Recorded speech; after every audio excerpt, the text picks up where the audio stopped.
Hey, what's up, Ward Wrestling Live? Little really cool stuff for you right now. We've got Geoffrey Riccio with Riccio Productions LLC.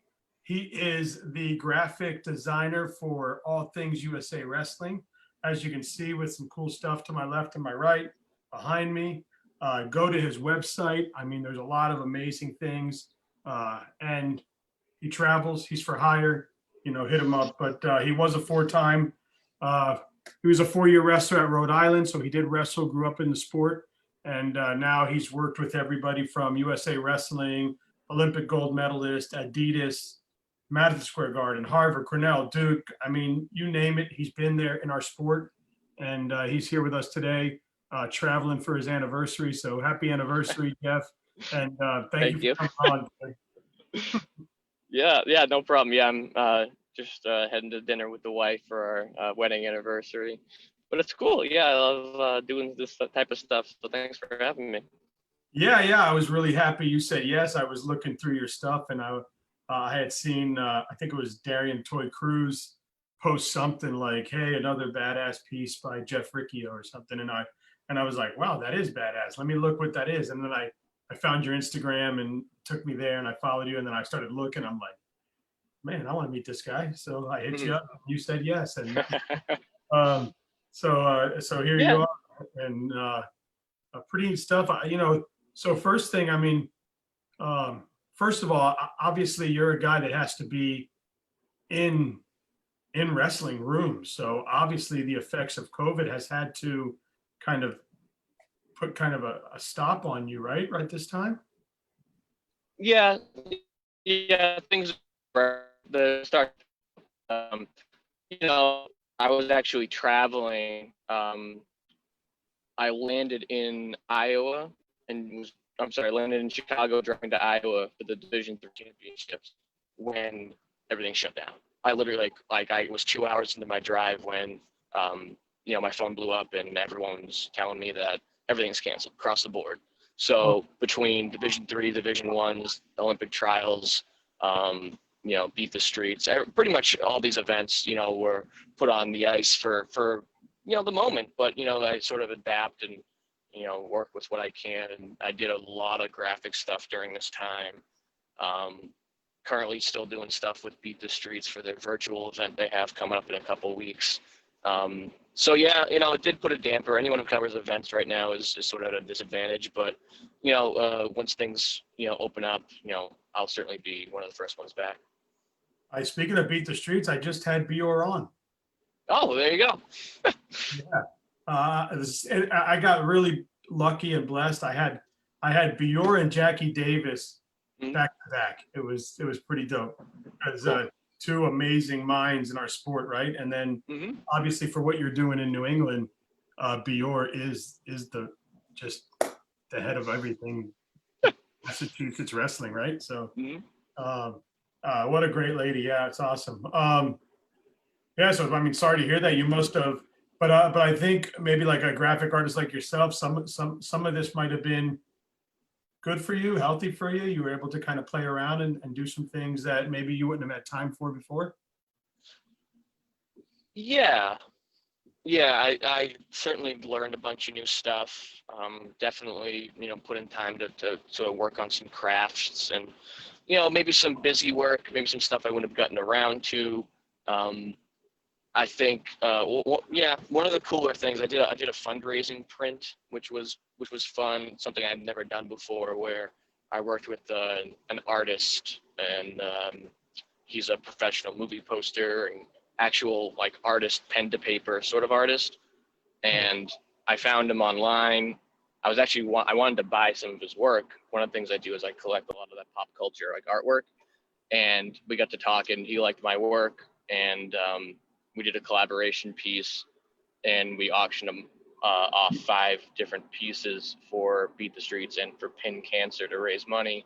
And we auctioned 3 of them off ourselves. We raised almost $800, and then I gave the last 2 to each organization to individually auction off. One of them is being auctioned off during the virtual telethon in a couple weeks. So that was really cool to, actually do a little bit of good, because obviously no one is giving as much as they can right now because so many people are out of work. So I wanted to at least do something to help raise a little bit extra money. And working with an artist who I wouldn't have normally worked with was awesome.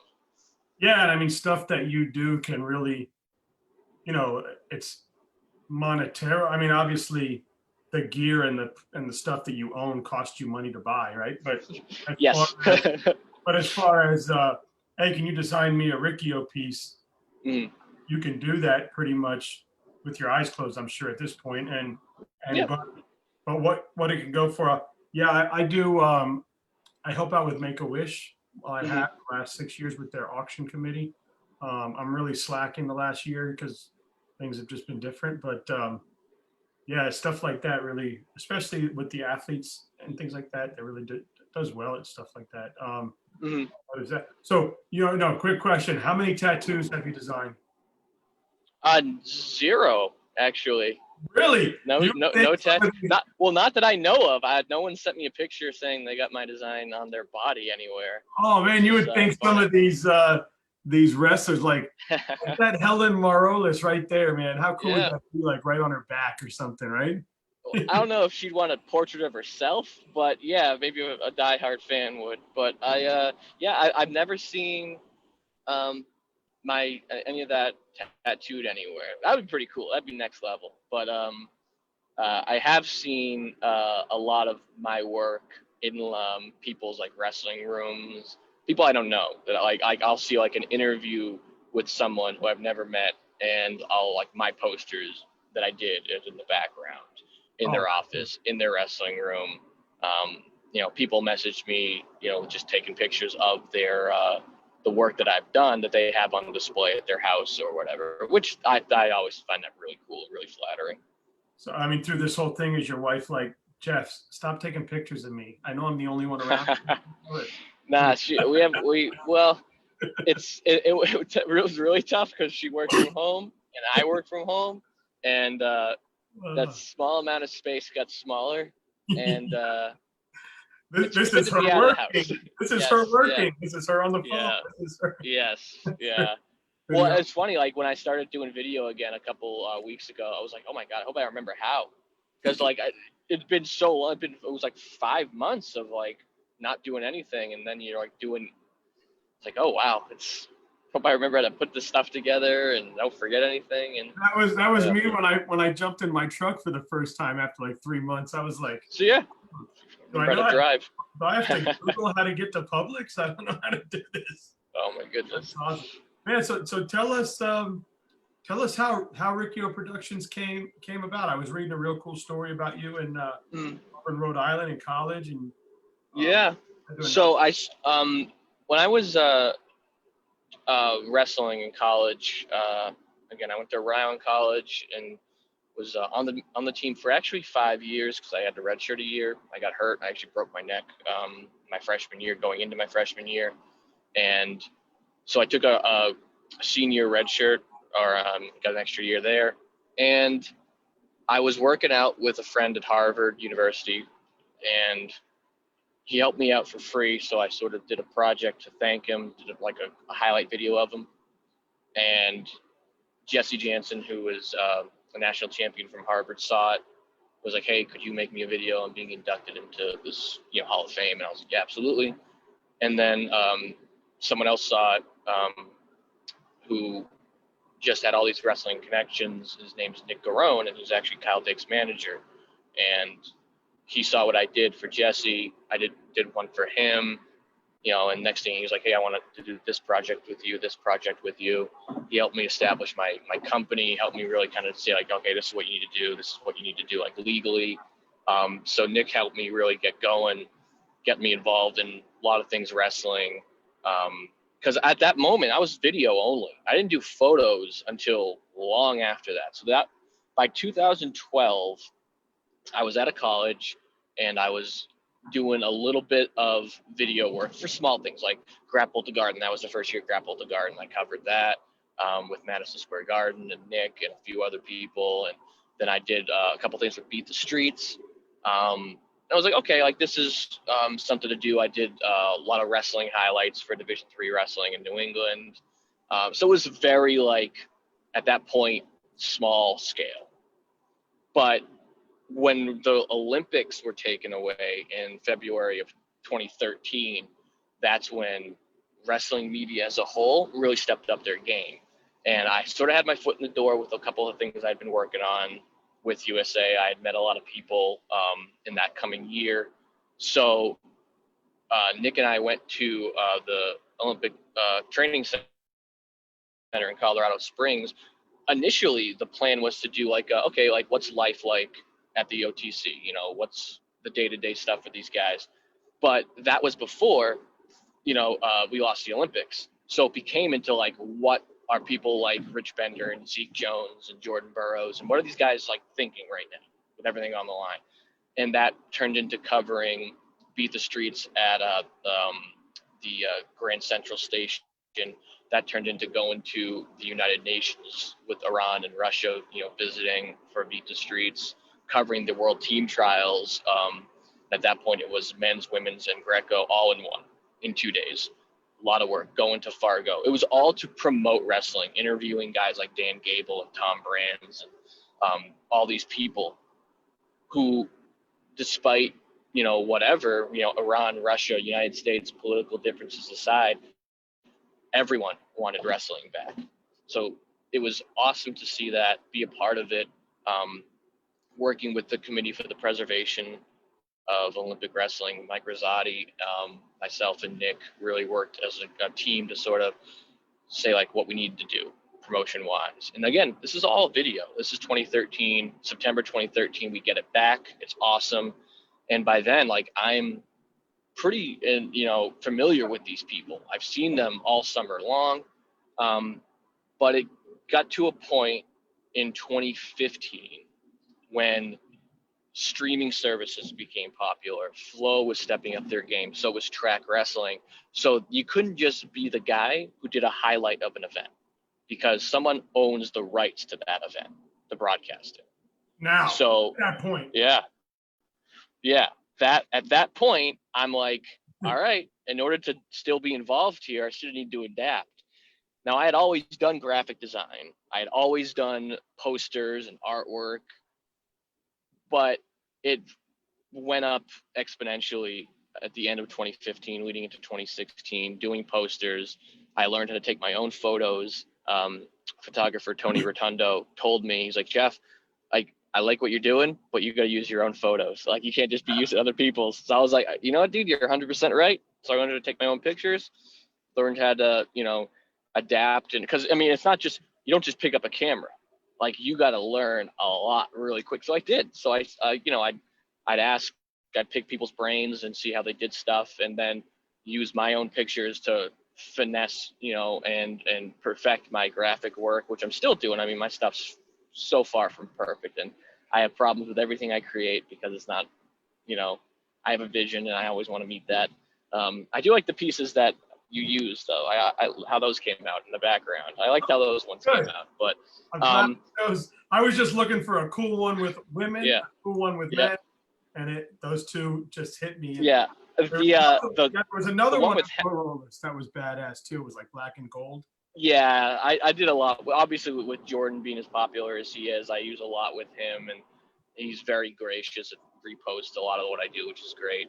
But the 2016 stuff for the Olympic year, like the Helen poster on your graphic, is that's when it really turned up, because I did that was official. I was officially doing the USA Wrestling's team posters. I was using their logos. I was using my photos and 100% like my vision of what I wanted them to look like. And actually that was just because I wanted them to look good. I remember going, when I went to the OTC and they had like the previous Olympic cycles posters, I'm like, oh my God, these are terrible. These look awful. Like, these athletes are world class. They deserve like the best stuff. And I wanted to give them something that I would hang on my wall. And I love the 2018 men's freestyle poster that you have there. That is one of my all-time favorites, because that came out exactly how I wanted it to. And that's something that I would hang on my wall. So that's what I made. That's a lot of stuff that. Behind me. Oh yeah, well that is that Kyle Dake picture, one of the best pictures I've ever taken when he launched the guy at the World Cup in 2018. And when you take pictures, of especially with like a lot of things happening, like I know that when he has a body lock on somebody, you better line up your lens because that guy's going for a ride. And so I probably took about 7 to 8 photos between start and finish. So obviously I had the whole sequence. So there's nothing really special, graphic, like technique there. Those are literally all the pictures I took, just blended, to make it look cool. I had someone actually message me not too long ago, like, hey, like I have this picture of my son. Can you turn it into that? I'm like, unless you have like 10 other pictures of it, like I can't really help you. Yeah, so stuff like that, like I liked how that came out. In fact, that poster of Kyle, I did for fun, and then USA Wrestling asked me if they could use it for like a camp he was doing. I was like, oh yeah, sure, absolutely. So that's sort of how I got started, and that's what I maintain to do. I run a video production company in Massachusetts, so I work with a lot of things that aren't wrestling. Obviously, I work outside and do private sector stuff, and I do a lot of things with universities and athletics and marketing. But wrestling is my passion, and as far as I'm concerned, it makes it so I can do the wrestling stuff and still make a living. Yeah, I mean, the stuff that I've seen is just amazing, and yeah, if you go to Riccio Productions, the website, there's portfolios and things, and you'll see a number of things that he does in all sorts of sports. He's got some really the one with the guy that fought this weekend, Robbie Lawler. Yeah, yeah, That's a really cool picture. And then the one with Henry Cejudo holding belts. That was one of the cooler things was working with Henry. That was a very, very cool thing. He reached out to me, which I was really flattered by, because I idolized him as a kid. I watched him win an Olympic gold medal when I was 19. I remember sitting in my apartment and watching it. It blew my mind. And now, he was asking me to do a piece for him, and that turned into, making a T-shirt for him when he actually, for the fight that he won his second belt when he beat Marlon Morales. That was the shirt that I designed that he wore, and I was like, that's really cool. And to watch him do what he did and to do all these graphics for him. And one of the cooler things, he signed all of them for me and mailed them to me, which was really neat. Nice. Yeah, so that was really cool. I love working with, the MMA stuff. I really didn't do a lot of MMA stuff up until then. I think that was 2 years ago, the end of like 2018, when he reached out to me. And then I started to be like, a lot of wrestlers are into MMA, a lot of people. And then as I researched it, you realize almost every guy with a belt is a wrestler in some capacity, like was or at high school or, whatever.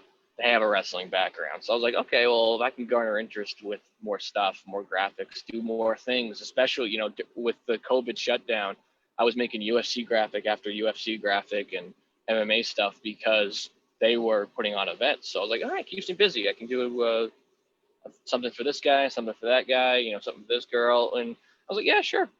It's fun. Yeah, I look, there's a lot of cool stuff. I mean, I went on there and then I'm on there and I'm like messaging people. I'm like, yo, go check this guy out. Go check this guy out. And I'm sending people to your page and stuff. So it was pretty cool. And then I think you saw I posted your Adidas commercial on Facebook today. Mm-hmm. Earlier this morning, I was just like, hey man, I got this guy up here. Here's a taste. Do you do those voiceovers? Are those all you? That's an artist that I hire. Okay. So the Adidas stuff is awesome. I love working with them. They kind of give me an idea, or hey Jeff, we want to implement these elements, but they basically say do what you want. Like make it look good. Like they trust me to make it look, and they I do a lot of designs for them, a lot of photos. I'm fortunate where typically when I'm going to an event, I'm usually shooting for them in addition to other people or other companies, but I'm usually shooting for them, which is awesome. And those commercial shoots are a blast. They're exhausting, but they're a blast. And that one that I did that was in February at the Lehigh University, and that was it was really, really long day because I'm photo, video, and it was so fun though. And the end product was really, really how I wanted it to look. Yeah, and it's not just that, but it's powerful. Like what it says, you know, about this being your job, your office, your work. You know, Yeah. pretty good stuff. And it's amazing how much you have to take to get 2 minutes, right? So Yeah, it's an 8-hour shoot. You know, for 90-second, I think was the longest commercial we did. Because, you know, you don't want people to sit there for 5 minutes. They don't care enough. No one cares enough to watch a 5-minute commercial. So I'm doing like cuts of 90, 60, and 30 and 15 seconds. You know, I think some were 8 seconds even. So you're there for 8 hours and you're making an 8-second video. That doesn't sound like a lot, but it's, you know, the work that goes into it in the final product. You know, I did a poster for him as well that was supposed to be in the NCAA program. They ended up doing it different with COVID. So, you know, I do so many other things with my with the shoot, how it turns out, and with the products I create from it. So it's great, and I'm hoping, you know, I continue to do stuff like that. That's so fun. yeah. So what is and maybe you touched on it a little bit because we've talked kind of around all the topics, but like that biggest aha moment you've had, or that most memorable shoot where you're like, wow, this is bad. Like I can't. I'm here. Like I made it. You know. I don't know if there's been an aha moment. There's been a lot of cool little things. Like I think the first NCAA Division I championships I covered, that was in 2015.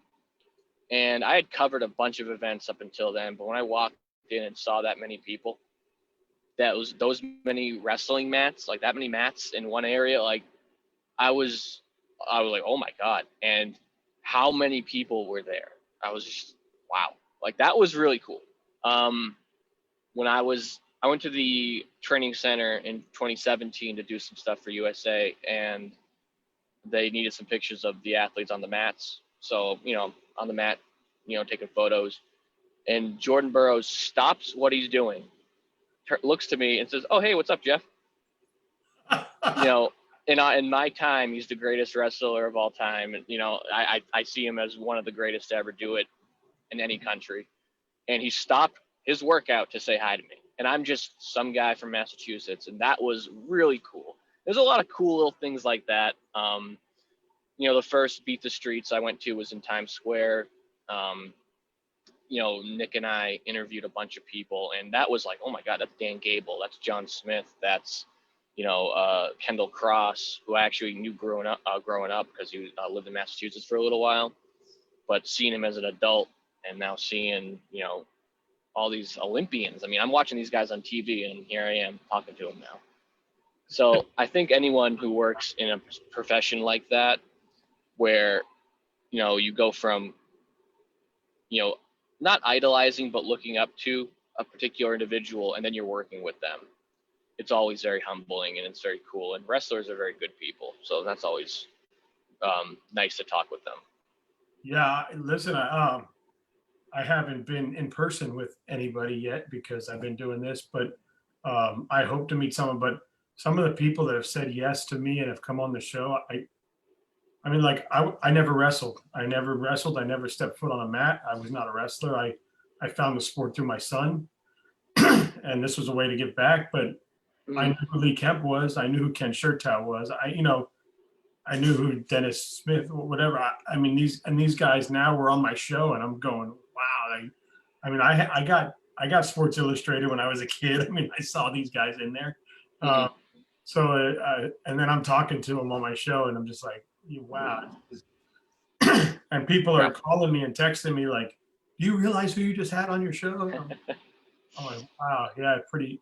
So yeah, I got to imagine in person it's even 100 times that. So Yeah, it's always really cool. And even at the events, like the last Beat the Streets event, which was 2019 last year, just these guys are about to wrestle, and I'm literally just chatting with them because they're in the lineup, and that happens to be where my photo station is. Just saying, hey, what's up? Give them a hug and a high five, and they're gonna go beat somebody up in a minute. Like, that's just really cool. yeah. I do this thing at the end called 10 questions. But before we get to that, just real quick, somebody wants to get a hold of Riccio Productions. Somebody wants to hire you. How do they go about it? You can go on my website or my Instagram. It's just my name. I keep my stuff pretty easy to contact. It's my Instagram is Jeff Riccio, and my website's Riccio Productions. Contact me there. I'm pretty available to do graphic stuff because I don't need to really travel for that. But anything else, just contact me and see what I can do. Awesome, man. And it's been fun. I know we can keep going for a while longer, but I know you're en route to have some dinner. So we'll knock out these 10 questions, and then hopefully we can do this again sometime. Absolutely. All right, are you ready? Sure. Franklin Park Zoo or New England Aquarium? I'll go with New England Aquarium. More expensive, but yeah. The lobster roll or the lobster mac? lobster mac. Quincy Market or Copley Square? Oh, well. I like Quincy Market. It's cool. If you're hungry, that's definitely the place to be. What did I write down here? Oh, Boston cream pie or cannolis? Oh, cannolis all day. Little Italy or Chinatown? Little Italy. The Boston baked beans or the New England clam chowder? Neither. That's true. Neither. Yeah. The Boston Commons or the Boston Harbor? Commons. The North End or South End? North. Crispy cod or fried clams? I would go with clams, I think. All right, Sox or Celtics? Us Sox. Yeah, definitely Sox. I'm gonna root New England forever. I would say probably Patriots over any of them. But I was a super diehard Red Sox fan as a kid. So I'll go with that. I'm surprised I didn't, and maybe I didn't look far enough into it, but I'm surprised there's not a picture that you've designed of that Fenway Park and that street right there with the shops right across the street where you get your shirts and stuff and the Yawkey Way. Well, yeah, it used to be Yawkey Way. I think it's David Ortiz way now or something. But I did a couple of Tom Brady and David Ortiz graphics and a couple of other things. When I do like football and baseball, I tend to do New England stuff. That seems like a cool spot for a picture. Yeah. At least it was with my iPhone, but it's got to be more fun. One of those fancy things that you do. So that's pretty awesome, man. Well, Jeff, thanks so much for coming on, man. It's super awesome, and I'm following you now on all the stuff. I can't wait to meet you in person. I can't wait to see what's next for you and see your next graphic that comes out. Man, just keep kicking life's ass and making it matter. So I appreciate you. Have a great anniversary dinner. I know it can't be bad because Boston has some of the best restaurants in the world. So awesome. Thanks, man. I appreciate that. All right, man. You take care. Thanks so much again for coming on. Absolutely.